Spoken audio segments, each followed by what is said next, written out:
পৃথিবীর মধ্যে 6টি শ্রেষ্ঠ দোয়া, এই দোয়াগুলোর আমল যদি কোনো বান্দা বান্দি করতে পারে তাহলে পৃথিবীতে যতগুলো দোয়া আছে তার ভিতরে এই দোয়াগুলোই সর্বশ্রেষ্ঠ দোয়া বলেছেন নবী করিম সাল্লাল্লাহু আলাইহি ওয়াসাল্লাম।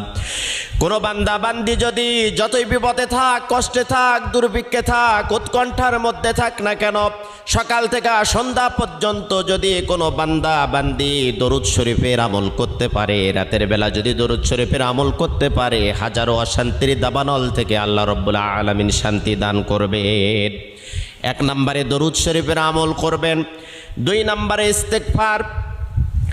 আপনার মুখটা এমন হয়ে যাবে আল্লাহ রাব্বুল আলামিনের কাছে দোয়া করার সাথে সাথে আপনার দোয়াটা কবুল হয়ে যাবে। সব সময়ের জন্য পড়বেন আস্তাগফিরুল্লাহাল্লাযী লা ইলাহা ইল্লা হুয়াল হাইয়ুল কাইয়্যুম ওয়া আতুবু ইলাইহি। যদি না পারেন তাহলে পড়তে থাকবেন শুধু আস্তাগফিরুল্লাহ। 3 নম্বরে আপনি পড়বেন ইয়া যাল জালালি ওয়াল